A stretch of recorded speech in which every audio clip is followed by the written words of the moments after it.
Bismillahirrahmanirrahim. Assalamualaikum warahmatullahi wabarakatuh. Pada hari ini kita akan kuliah dengan mata kuliah matematika dan statistika bisnis. Pada pertemuan sebelumnya, saya sudah memberikan silabi atau kontrak kuliah kita, di mana yang akan kita pelajari pada mata kuliah statistika dan matematika bisnis itu adalah yang pertama pengantar statistika bisnis yang akan kita pelajari pada siang ini. Kemudian ada statistik deskriptif, yaitu yang menyangkut tentang data, mean median modus, variansi, dan standar deviasi, baik itu data tunggal maupun data kelompok. Kemudian nanti ada tentang peluang. Selanjutnya ada populasi dan sampel, begitu juga tentang samplingnya bagaimana. Next ada pengujian hipotesis, analisis data. Ini yang paling penting sekali di mata kuliah kita. Yang pertama ada uji validitas instrumen, kemudian ada uji reliabilitas, kemudian yang C adalah uji normalitasnya atau uji C kuadratnya.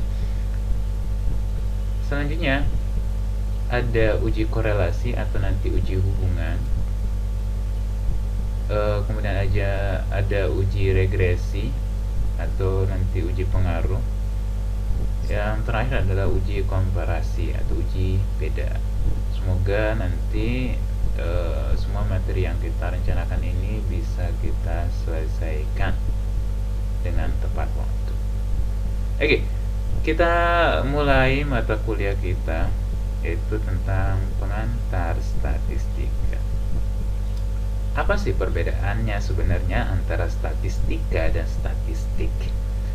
Statistika itu adalah pengetahuannya atau salah satu cabang dari ilmu matematikanya. Itu bagaimana kita nanti cara menyusun datanya, cara menyajikan datanya, dan sebagainya. Lah, kalau statistik itu adalah datanya itu sendiri atau data yang berupa angka, kemudian yang disusun sedemikian sehingga yang itulah yang dinamakan sebagai statistik. Jadi statistika itu adalah ilmunya, sedangkan statistik itu adalah data yang didapat atau angka yang didapat. Next, selanjutnya adalah ada jenis-jenis data statistika. Itu yang pertama berdasar kelompoknya, yaitu ada statistika deskriptif dan ada namanya statistika inferensi. Kalau data atau statistika deskriptif ini adalah yang kita pelajari di SMA, di mana nanti ada penyajian data, bagaimana rata-ratanya, bagaimana variansinya, yang seperti itu. Kalau dia nanti adalah inferensia, nanti yang kita pelajari adalah tentang peluangnya, bagaimana uji hipotesis, uji regresi, korelasi, baik uji bedanya, seperti itu.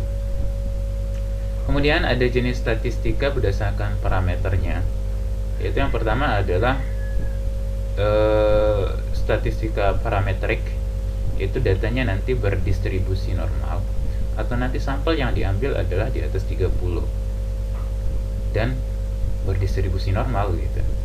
Kemudian ada nanti non parametrik, yaitu data yang tidak berdistribusi normal atau nanti sampelnya adalah kurang dari 30. Walaupun nanti dia adalah sampelnya lebih 30, tapi kalau nanti dia adalah tidak berdistribusi normal, tetap dia adalah non parametrik. Walaupun nanti sebenarnya kalau dia lebih sampelnya lebih dari 30 kan harusnya adalah parametrik. Tapi kalau dia adalah tidak berdistribusi normal, maka tetap dia adalah non parametrik. Kemudian ada nanti berdasarkan jumlah variabelnya. Nanti analisisnya adalah univariat. Univariat itu adalah satu variabel itu. Kemudian bivariat yaitu dua variabel. Kemudian ada analisis multivariat, yaitu yang mempunyai banyak variabel. Sebenarnya apa sih kegunaan dari statistika? Pertama adalah nanti di statistika deskriptif ini tujuannya adalah hanya untuk menyajikan data, bagaimana menggambarkan data sehingga kita paham, oh bahwa data ini adalah seperti ini. Ya, oke lah, seperti sekarang ada kasus corona gitu, dikasih kita data. Dari data itu kita dapat informasi. Nah, itu namanya data deskriptif. Dari sebuah data kita bisa mengambil sebuah informasi gitu.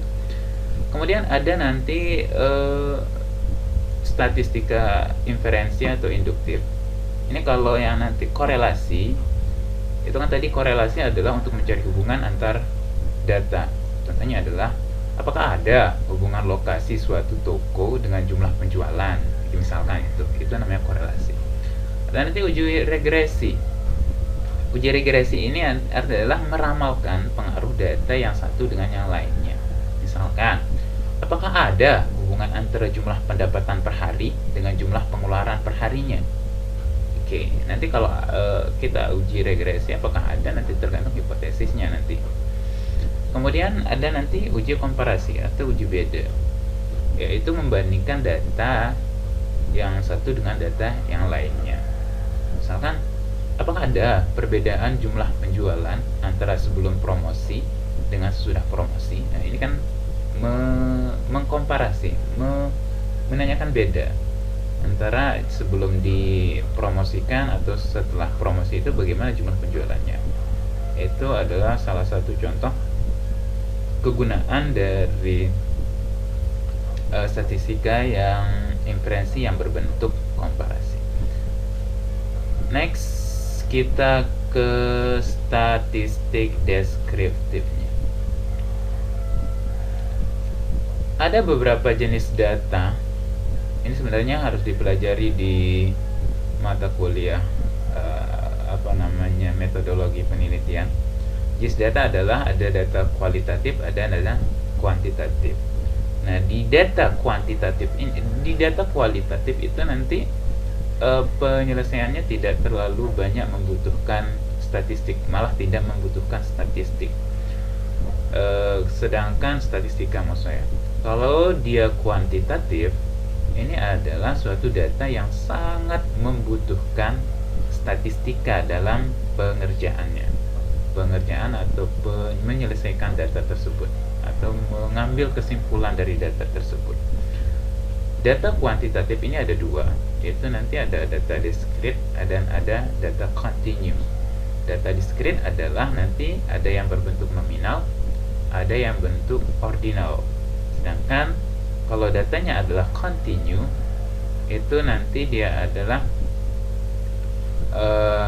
ada intervalnya, ada rasio.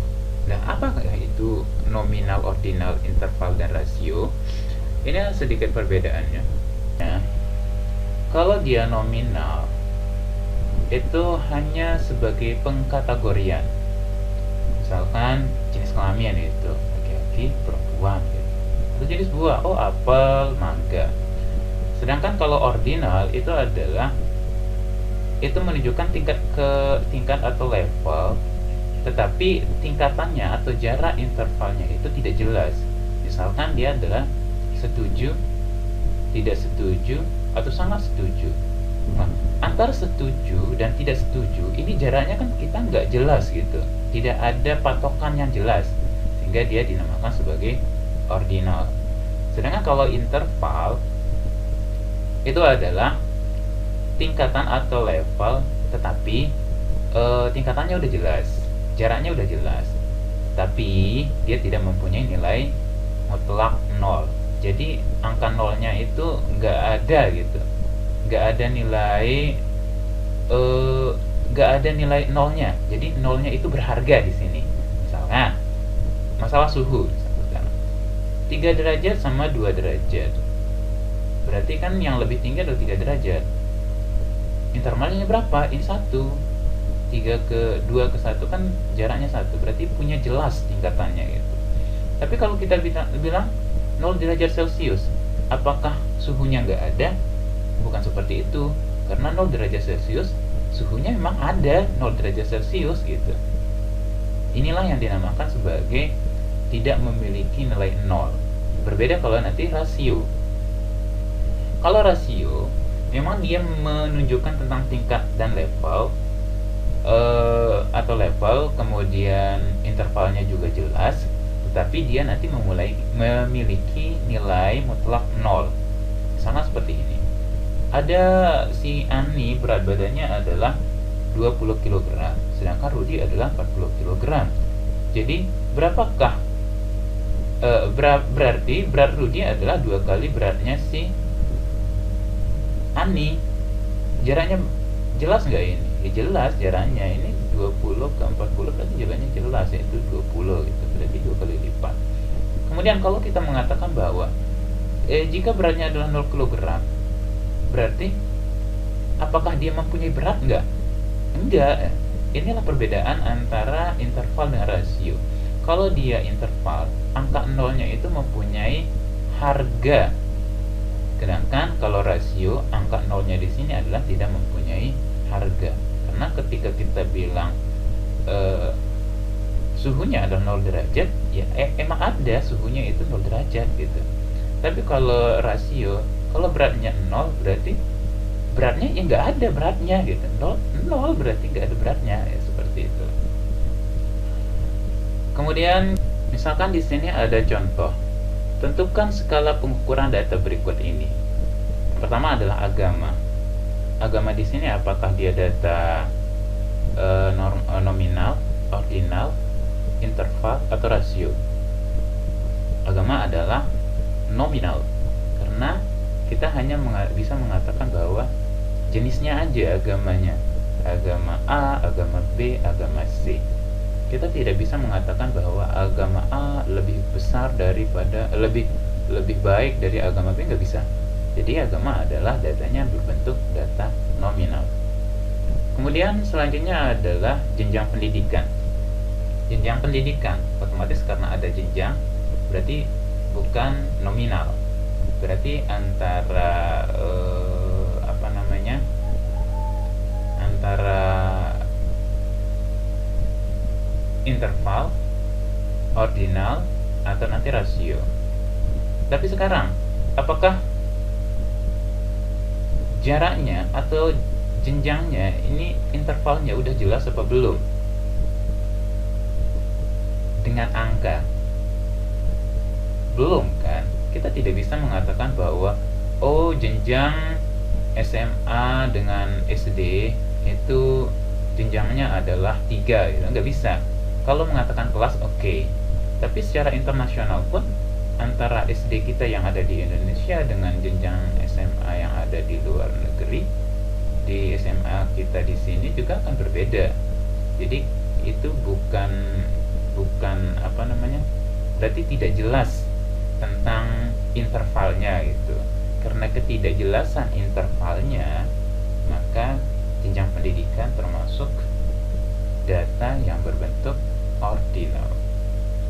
Kemudian jam berapa? Menanyakan waktu misalkan. Jam sekarang adalah jam 3. Jam sekarang adalah jam 4. Dia mempunyai rentang interval itu jelas. Jam 3 ke jam 4 itu adalah 1 jam rentangnya. Berarti jelas.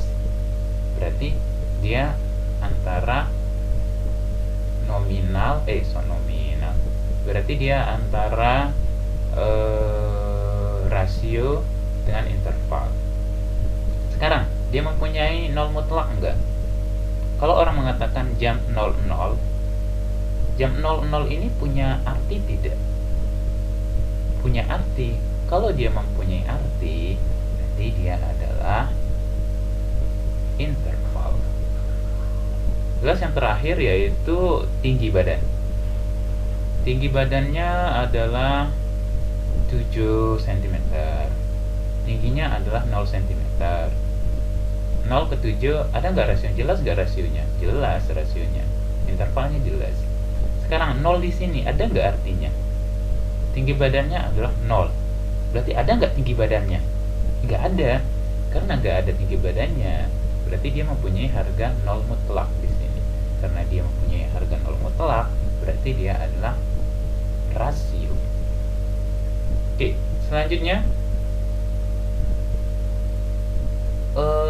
nanti kita ada beberapa sumber data ketika melakukan penelitian juga, nanti ini pasti keluar, pasti dibutuhkan gitu. Itu data yang data primer dan ada nanti data sekunder. Data primer adalah data yang didapatkan secara langsung oleh orang yang mencari data gitu. Misalkan dengan cara wawancara kah, dengan mengisi kuesioner, menyebarkan beberapa kuesioner untuk diisi. Itu kan si pencari data itu terjun langsung, atau dengan cara ya mencatat apa yang didapatkannya, itu secara data primer. Kalau dia data sekunder adalah data yang didapat secara tidak langsung, artinya sudah ada data sebelumnya kemudian diambil oleh si pencari data gitu. Misalkan kalau mau mencari data, saya mau mencari data berapa sih jumlah mahasiswa muamalah di semester 6 ini gitu. Kalau saya langsung terjun ke mahasiswanya, berarti itu adalah data primer. Tapi kalau saya nanti ke rektorat menanyakan, berapakah data mahasiswa kelas 6 muamalah sekarang gitu, kemudian dikasih saya datanya, berarti itu dinamakan sebagai data sekunder secara tidak langsung karena datanya udah ada gitu. Tapi kalau mencari langsung ke kelasnya misalkan dengan cara menghitungkah atau dengan cara menanyakan langsung kepada yang bersangkutan, berarti itu adalah data primer, itu langsung. Tapi kalau nanti dari pihak lain yang didapatkan datanya, berarti itu adalah data sekunder. Untuk materi terakhir kita pada siang ini yaitu tentang penyajian data. Penyajian data itu dilakukan ada dua cara, ada yang digunakan sebagai menggunakan tabel, ada menggunakan daftar. Menggunakan tabel ini banyak sekali, ada yang baris kolom, ada barisnya gitu, ada kolomnya. Kemudian ada kontingensi. Kontingensi itu mirip seperti baris dan kolom, tetapi nanti di ujung kiri atasnya itu dibagi dua gitu, dibagi dua. Saya menggambarkannya itu. Kemudian ada distribusi frekuensi. Distribusi frekuensi itu ada sebuah data, kemudian frekuensinya berapa gitu. Kalau misalkan antum melakukan pemungutan suara gitu, ada namanya, kemudian berapa dapatnya, itu namanya distribusi frekuensi. Kemudian ada namanya dengan cara daftar. Itu ada yang diagram batang. Itu biasanya ada peningkatannya menggunakan seperti balok gitu, diagram batang. Ada diagram garis, kemudian ada menggunakan lambang piktogram, atau yang biasa jual beli online, bintangnya dia dapat bintang 3, bintang 4, itu menggunakan lambang itu. Kemudian ada histogram dan poligon. Kemudian ada lingkaran, ini biasanya sering kita temui. Kemudian ada yang namanya OGIF. Ini kalau antum mau cari materi tentang ini silahkan untuk mengembangkan materinya, karena kalau saya sampaikan seperti ini itu tidak akan cukup gitu. Saya mengharapkan antum bisa mencari referensi lain untuk menambah informasi tentang materinya. Oke, sekian mata kuliah kita pada siang ini. Semoga bermanfaat. Sampai ketemu minggu depan. Assalamualaikum